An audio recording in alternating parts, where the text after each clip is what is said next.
Hey, what's going on, Podcast Nation? It's Jason Harris here, and thank you for joining me on another episode of Coffee with Jeff and Jason. I'm Jeff, and I'm Jason. You're Jeff. Yeah, I'm Jeff. You're Jason. That was Okay, good. this is why I need my coffee, man. There we go. There are too many J's, too many J's. Jeff, what's up, man? How you doing? Not too bad. It's a nice balmy 2 degrees here today. That's Celsius, just for you American friends out there. You know what? It's pretty cold here too. I'm 32 degrees Fahrenheit. There you go. Colder there then. This is going to be fun. We're going to be constantly bouncing back and forth between imperial and metric system on this podcast. I can tell anybody that like just tuned in right now is listening to this, like going, "Wow, this sounds like such an exciting podcast." I can't wait to hear more from these guys. Yeah, no kidding. But no, we do have a good show though. We have some good topics that we're going to jam about today. We're going to jam about service CSI, service retention, service automation, which honestly is like one of my favorite topics right now. So Absolutely. I'm excited to get into it. But hey man, how was your weekend? How you doing? Well, wasn't too bad. Kids were under the weather and family seems to be, but yeah, just I swear it's like everyone I talk to right now, it's like a 50-50 shot. Like I could just simply ask them, I said, "So how are you feeling okay?" And it's like 50% saying yes, 50% saying no. There's something go around. I mean, I guess it's that time of the year. The weather just got chilled, right? So we just got a super cold weather, and I think that's kicking we've in. had a lot of days where it was nice and sunny last week, and then it gets cold very fast too, right? So it's up and down, and so it's not helping. Not at all, man. Not at all. Hey, you know what I did this weekend? I just kind of chilled, which is rare for me. You know me. I'm usually Yeah. like I'm either fishing or hiking or going camping or taking the kids to a park or so. I'm just usually always on the go on the Taking weekend. advantage of the outdoors. Yeah, typically, right? But this weekend I was just like I stayed in and I binge watched something. I don't normally get to binge watch stuff, but I now since I live in the States and for anybody out there who doesn't know, I'm in Nashville, Tennessee now. I don't live in Toronto anymore. But I get Hulu. Hulu. Oh, we don't have that up Hulu. here. I know these Canadians. Oh, these Canadians, they just don't know what Hulu is. So Hulu's a streaming service you can't get. Like, and it's like the best one, dude. It's got like HBO on it. It's got all these different like channels on it. And I've been watching this series about Mike Tyson called Mike. And it's like a drama about how he kind of started as a kid and all the crap he went through and stuff like that. And it's you know what? Whenever I thought of Mike Tyson, I was like, you mean that weird ass dude that bit off another guy's ear? Like, yeah, okay, no, not really my thing. But now since I'm watching it, it's interesting, in business, just these ups and downs, right? Yeah. And how people can just kind of swoop into your life and take advantage and then swoop back out and stuff like that. And it's like, I don't know, maybe that's the way my brain is wired. But anytime I watch a show like this, I always start correlating back to, the business world and how this it's actually pretty good. Actually, if you watch it, I recommend anybody out there. I'll have to look for it. I Digress. don't have Hulu, but I'll look for it. Yeah, I'll just gotta move down here, man. Then you can watch it, right? Done. Hey, today we are going to really talk about the back of the house, right? And I love talking about the back of the house. For me, it reminds me a lot of, my mom always used to manage restaurants when I was a kid, and she always take me into the back of a restaurant, if she was working there or managing the place, and there was this element of like cool and calmness, and then you crush this threshold.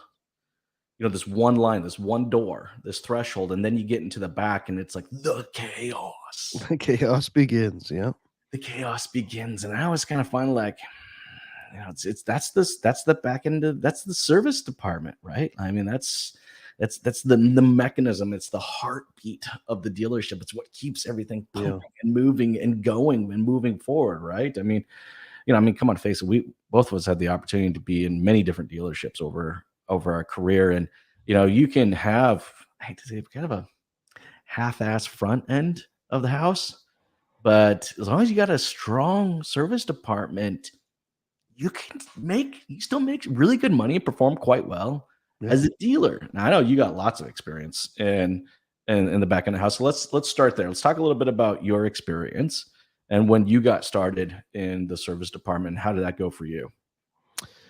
Well, most of my career prior to the service introduction was, other than being around it, was a parts guy, right? So I don't know, 6-7 years of parts, just doing your own thing in the back, doing well there.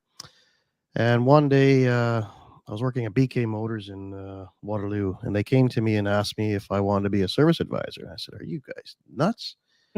Most people are stressed out all the time because everybody you knew was always ready to pull their hair out or, just completely stressed out." And so, uh, not really thinking, I just said, "Okay, fine, I'll take the job." And I was introduced as a service advisor over at the BMW store. And what a remember the first service bill I got was on a 5 Series car, I don't know, 540 or something, right? And I learned very quickly that the bills were very equal to the roll number of the vehicle. So if it was a 5 Series, it was 5,000 bucks. This car was barely out of warranty, and my first call to a customer was to explain how he needed to spend $5,000 on his BMW.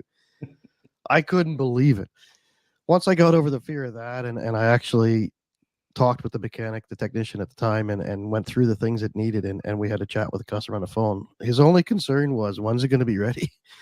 And that blew my mind. So it was just amazing to see how, perspective, right? Somebody in my position, that was more money than I could spend on a car, let alone repairing a car, right? So, but It's like, we that's a good point though, man. It's still, I think, a lot of times in our industry, we end up putting ourselves into the shoes of the customers and not really just letting the customer be the customer, right? well, there is that too, right? You have to kind of just remember it's not all you're there to do is present the facts, educate the customer, help them understand, and really, build that trust factor so that they're going to get the work done, obviously. But it's not our pocket, so we don't have to worry about how much it's going to cost or what things like that, right? No, for sure.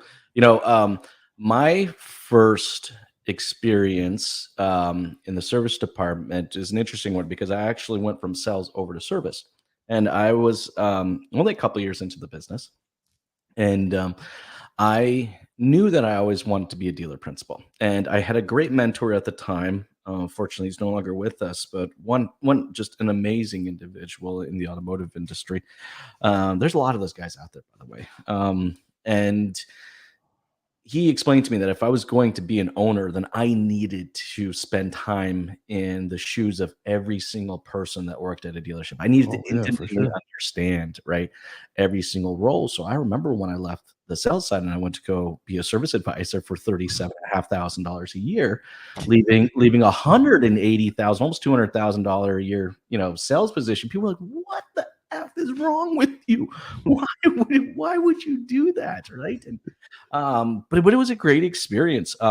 It was very eye opening to me from a customer service perspective, right? Like me, I'll being on the sales side, the customer experience was just a small period of time, and I'd gone from managing a small experience that may have only last a few hours or maybe a couple days at most, to now an experience that was going to last multiple years and through the entire ownership of the vehicle. And I remember there was this advisor that worked next to me. His name was Carl, and what an amazing advisor. I mean, what, it was so, his customers would bring him a coffee Yeah. in the morning, which I always thought was so fascinating. I'm like, how do you get to a place, all right, where that's the type of relationship, and because I always thought there was the importance of really having a relationship on the sales side, but boy, when I spent some time on the service side, that is where the deep relationship really meant a lot, to the customer. And I think even still today, we talked about this in a podcast recently where I said I think kind of the relationship selling is not totally dead, but it's getting very close because customers are really looking more for an experience selling process or purchase process, not even sales process, right? But they're looking for an experience. If I'm going to spend this amount of money, there's got to be some type of experience attached to it. And they seem to value that more than they value the relationship. And the simple fact of that is just because I can collect so much more information these days than I Yeah. could then. I don't have to trust, I don't have to create a relationship. I can easily verify that the information they're giving me is the exact same information I see online. So the trust factor is instantaneous. Now I'm looking for the experience. But in the service side, not much has changed there. I'm still looking to make a relationship, right, with the advisor, and I think that's key. But I'd love to kind of get your thoughts on that. Yeah, I think so too. On the after sales side, you definitely have to have that relationship building. I've many years in that business, right? Whether it was an advisor or the management. And I remember when I was an advisor back at a Honda dealer, I don't know, mid 2000s or something. And my best friend, still to this day, God love him. He was great with his customers, very on point, but he couldn't remember. Sometimes you get a little too busy, right? And so some customer comes over from the waiting lounge, and Andre goes, "Well, what are you here for, Mr. Customer?" And I said, "Well, that's Mr. Smith, Andre. He wants to know if his CRV is ready." And sure enough, it is, right? So, and he couldn't understand how I could keep track of the 30 work orders I was writing, the customers. We'd have conversations about, like, what their kids were doing for hockey, how Mm. the kids were doing, and, Susie was doing in dance, whatever it was. You might see these customers back then. It was probably a little bit more frequent every 3 to 4 months. But, you'd remember and keep that conversation going alive. And customers always enjoyed that, whether I worked at Mercedes or BMW, Mitsubishi, Honda, all of them, they all seemed to like having somebody who knew what they were talking about, had that knowledge, but also could have a conversation with them, and just a small talk, right? Nothing major, but just something to kind of help keep them sane, right? They need somebody to talk to. Well, look, there's still a trust factor. Like I still gotta trust that the person that I'm going to be servicing my vehicle with. I it's not that I can just go online, even though I think Yeah, some people do think they can go online and diagnose their vehicle. But there's Google it. there's still very much so a trust element to it. Now let's talk about a little bit about CSI, right? Because this is the number, all right, the holy grail of telling the world of just how good are we actually at what me and you have just been talking about for like the last 10 minutes, Yeah. right? But I hate to say it, CSI it's changed. I don't know if CSI is still a good indicator of how well you're servicing a customer, because I think as an industry we found very fun and unique ways to maybe kind of work the system a little bit. I love to get your thoughts. So, do you still feel like CSI or CXI or whatever the heck your OEM is calling it these days is it still a good indicator, or do we need to be looking at other numbers as well? Well, I think there is a base indicator there as well. Of course, there's ways to, manipulate the system. We've seen all kinds of different ways when I was in the OEM world, from people filling out their own CSI surveys or blocking a CSI from somebody they made upset. But at the end of the day, the voice of your customer truly has to be taken. And, I've seen advisors take those CSI scores maybe personal, or maybe they treat that person different after they come back in for service again, or they put them on a do not service list or whatever, right? And it's at the end of the day, it's a predictor and it's a customer's indication of what they felt coming in. So yes, there's absolutely some other avenues that we could possibly look at for that, but at the end of the day, it's your customer giving their feedback. Now, albeit fair, customers sometimes are going to always fill it out because they're not that pleased, whether it be something that happened in the sales department, or something that maybe their part was backward that was beyond the dealer's control, or there wasn't a rental available when their car broke down.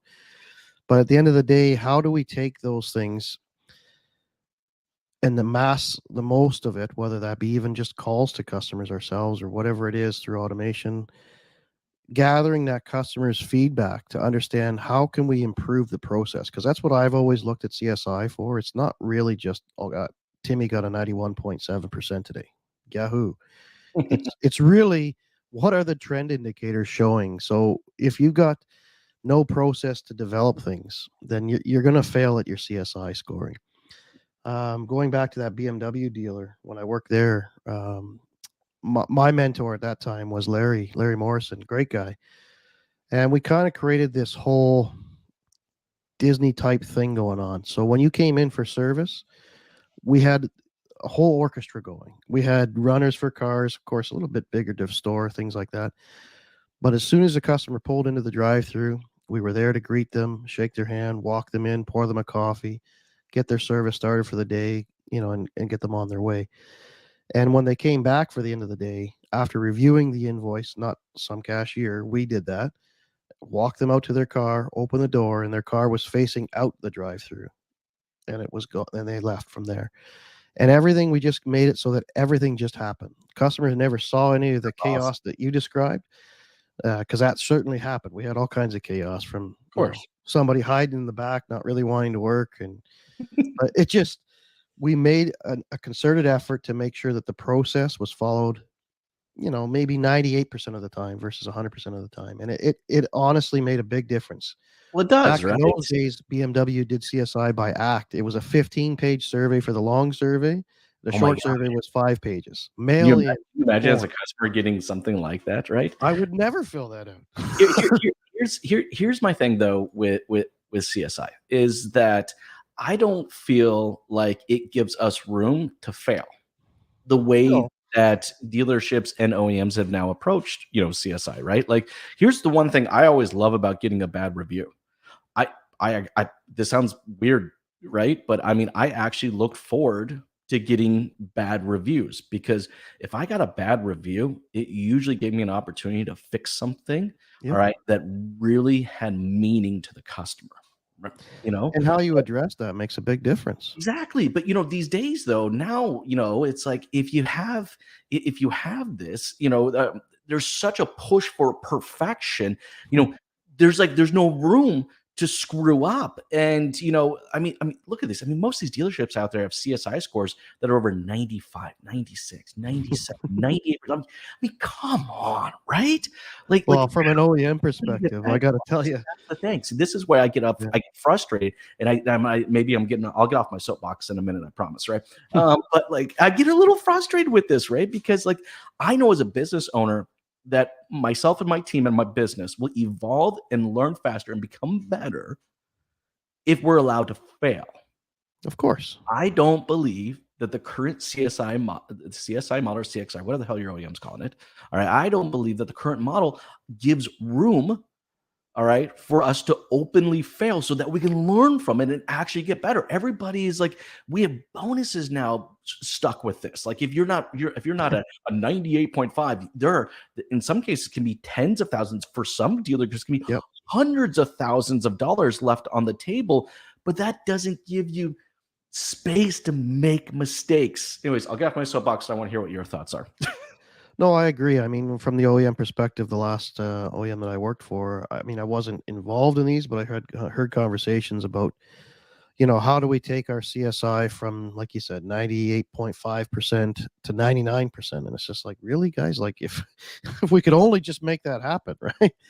So, there's certainly, to me, it's not the score of 98.5. It's to me, it's the trending factors. And like you said, if you've got an upset customer, how are you dealing with it? That's one of the things I did like about the last OEM that I worked with was the resolution rate and the importance that they really put on that. There was a time frame that we had to reach out to the customer and close that issue and address the issue. Not did every dealer do it all the time? Maybe they cut their loss with the customer, but they have that opportunity to regain. And a customer that is upset and has an opportunity to potentially have their situation rectified, and obviously you can't fix everything, but just reaching out and trying to identify the issue and addressing something, maybe it was a miscommunication. You've now gained Mr. Smith for the long term, and you've given yourself that wiggle room that you need because he's more aware that somebody's actually looking at these things and the impact that it has, right? And so he can be a little bit more forgiving on your next score when he comes in and maybe has to wait 10, 15 minutes for the shuttle or whatever it is, right? No, that's a good point. I think that there is room for that, but I mean, I think about that, and it's like, if my CSI drops by 2 points, I could lose out on tens of thousands Oh, of for dollars sure. in Yeah. bonuses. So, what? I will get off this box. My concern is, and this is why I like my Google reviews. This is why I like those reviews, is because I can actually, I want to be able to take action. So Well, that's the that's why I important love part. my Google reviews. Now, for a lot of dealerships, I love the fact they're doing this. They're collecting their own reviews. They're not just relying, because look, Google, like, you're not going to know it's me that left the review on Google, right? It's going to be, it's going to be my rapper. JH or whatever. Well, it's Jay Wizzy. Jay Wizzy. We'll save this. We'll save this for another episode. But at a young age, I had admirations to be the next Eminem, and I was going to be the next Jay Wizzy, representing the 905, y'all. It didn't happen. It didn't happen.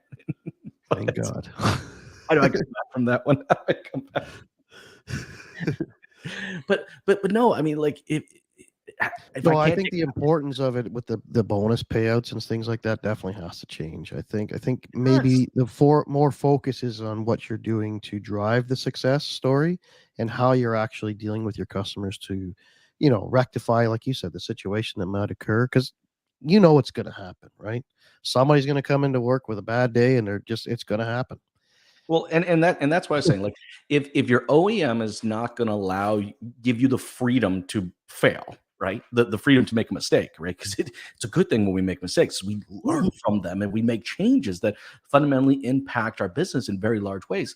But if your OEM's not going to let you do that, then I think you have to take the action to do it. And that's why of I'm course. seeing a lot of dealerships now, and I love this and I applaud. There's some great operators out there that are collecting their own kind of review information before that one. So Yeah, they'll text message out like a review request, like, hey, you came in for service, 15 minutes ago. How do we do? It's usually a single question, right?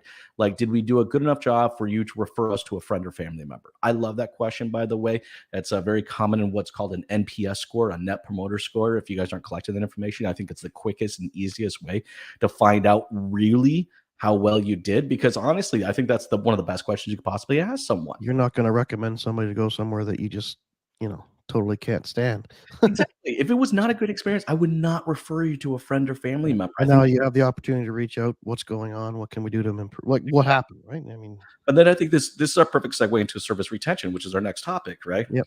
It's like if I'm thinking that if I'm looking at like my OEM CSI numbers and I'm looking at like I've seen this many times. In fact, we actually talked to a dealership this week. Me and you had some similar problems with this like this. Right? They're having like 98.5 CXI, but retention problems. And Yeah. it's like, wait a second, that doesn't make sense. How can you be having retention problems if you're maintaining such a high customer satisfaction score? And I think it's just because I don't think it's as real as it is. Anyways, I'll get off that soapbox. Yeah. Yeah. I'll move on. I'll Yeah. move on. I'll move on. Absolutely. Let's talk about service retention, because I think the game has changed a lot, especially right now. Over the last few years, with everything that's going on in the industry, people are just not driving as much. People are working from home. I love to kind of get your just fundamental thoughts on just service retention, how it's changed. Well, absolutely. Obviously, the last 2.5, almost 3 years really has changed your cycle of service visits. In addition, in the last 5 to 10 years, you've got OEMs changing their maintenance schedules to extend them even further out.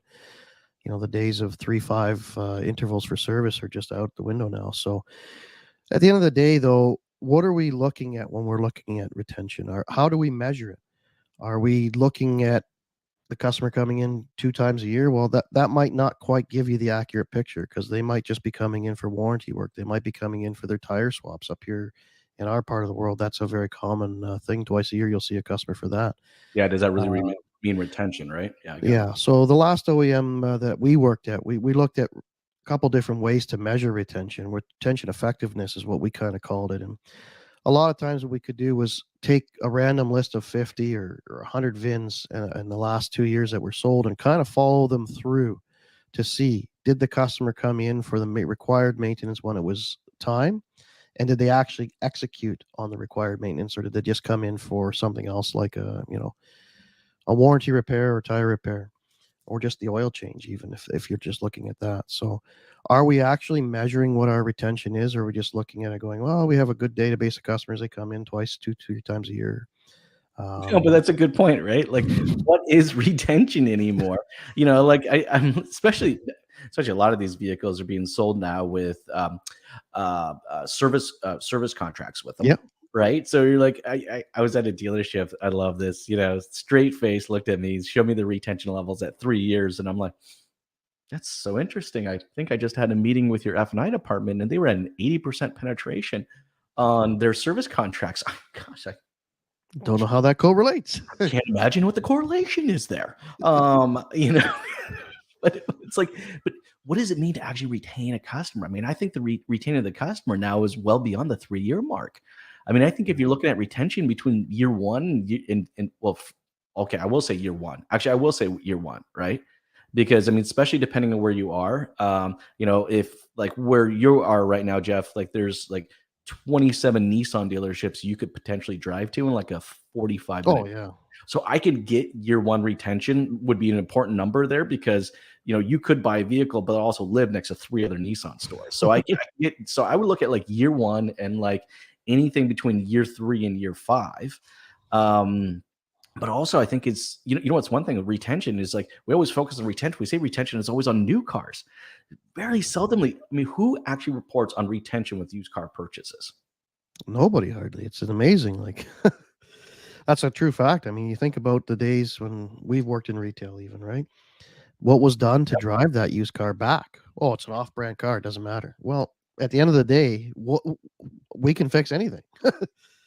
But Jeff, it's the best freaking car. It's the car we want in the service department. They're usually 3 years old and they'll have, 60, 70, 80,000 kilometers, or in our case, 40, 50,000 miles on them. Like it's exactly what I want in my service department. It Well, is that's the the thing. The first ideal 3 years of maintenance customer. aren't going to be that high, right? So you're gonna wanna get cars that are in year 3 to 5, where they're going to need, obviously not that your new used car that just went out the door, but eventually that car is going to need a new set of tires. Eventually, it's gonna need some suspension work or some brake work or whatever you have, right?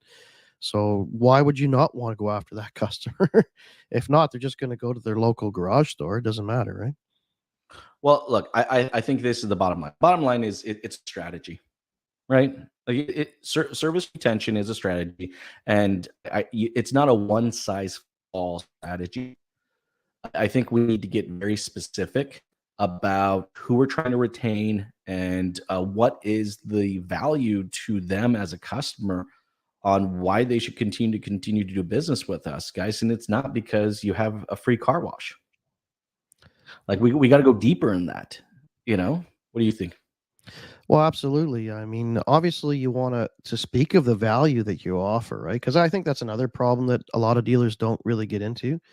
Maybe they've invested in some great tools where you can do the Hunter aligner check, or maybe they're doing a detail on the vehicle, or complimentary inspections on the vehicles. But is anybody actually translating that to the customer and the value adds that they can offer? Free storage with tires. Is it just a happenstance that it's there? No, but there's some value that you can speak of potentially to enhance that for the customer to understand why it is that what you're trying to do for them, right? So that you're charging $145 an hour for service. Mhm. Well, these are the reasons why, right?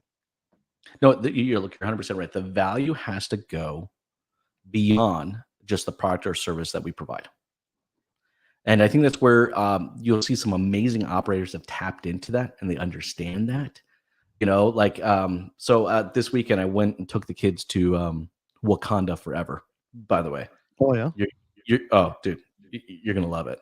Like, what a great movie. Very very epic story. Very different than most Marvel movies up to this point.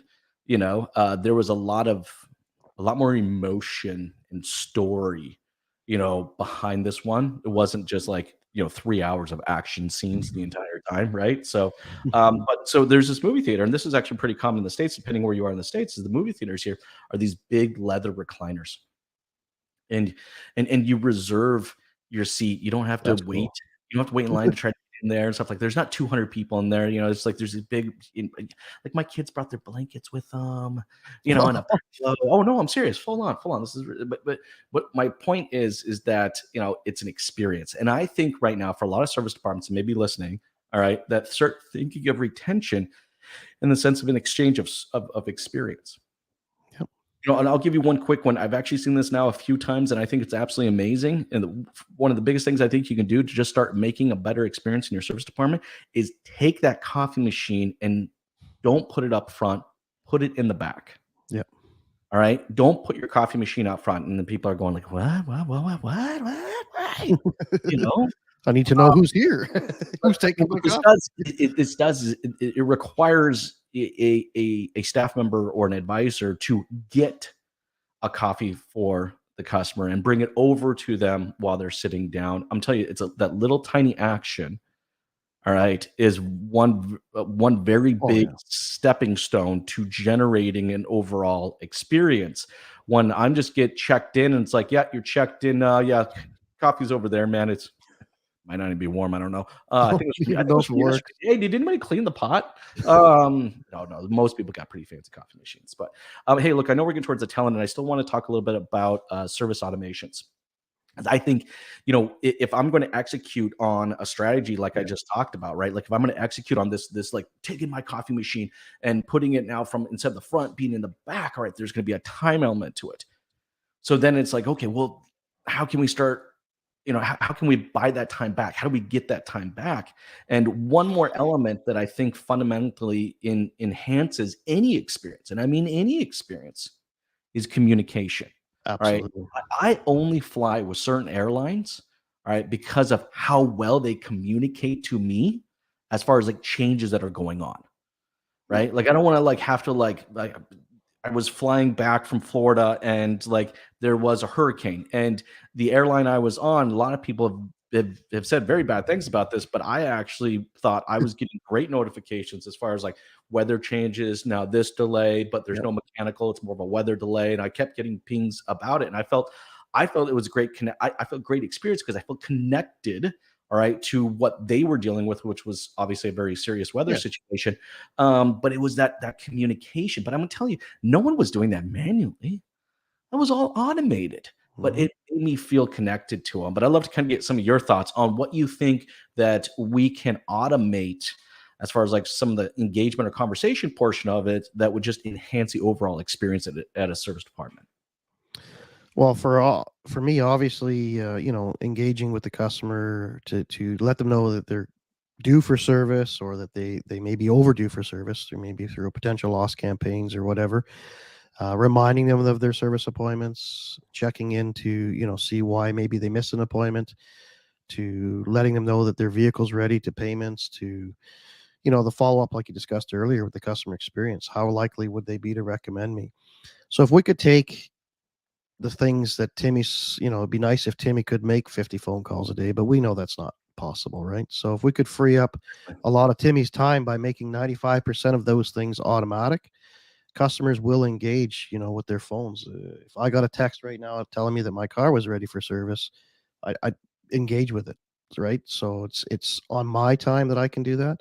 Whereas if somebody tried to call me at 10:23 this morning, right now in the middle of this podcast, we ain't going to connect, right? So I think the more that we can automate these types of services for our customers, and maybe pick up the small little pieces here and there, you'll see that the stress level on Timmy or whoever's in the service department might ease up, and we also have a little bit more time to give that customer the true experience that they should be having, right? Like you said, offering coffee, to following up to say, hey, I know that we promised your vehicles to be ready at 3 p.m.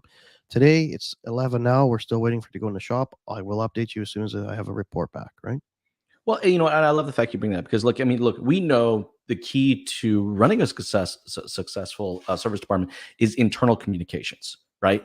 Like, how solid and frictionless is the communication between advisors and technicians and advisors and parts department, and like what is like how is that pipeline of conversation going on back and forth, and then and most dealerships do a great job of mapping out, Yeah. right? In trying to create it as frictionless as possible. So it's like if I got attacked, do they really have to walk all the way from one side of the building to the other side of the building just to get their other filter? Or is there someone that I can hit a button, I can call one, and someone brings me up one? Like it's those Yeah. type of conversational efficiencies that I think makes a great service department.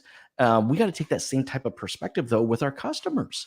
And look, I was a service advisor. Man, that phone, oh God, You don't even, there's days where you don't even want to be on the phone after work, wanted right? to punch it. Like I wanted to literally take it, just chuck it out, and just be like, yeah. I mean, seriously, it can literally give you a headache. It's full on overload. I mean, I remember as an advisor, sometimes that phone could ring for 4 hours straight between the six people of us. So six advisors all lined up there. One phone was ringing. You'd literally go home and dream, and you'd have the sound of the of the ringing phone And you in. still get messages from the receptionist. You missed this call. But again, if you could just free up a lot of that redundant back and forth time that really isn't spent engaging in anything, right? You might be just leaving a message to say, hey, your car needs brakes. Well, we can automate that straight for you. Just send it right to a report to the customer by text. If I'm in a meeting and I can get that and look at it when I've got time, and if I get back to you by a certain time, your car will be ready at this time.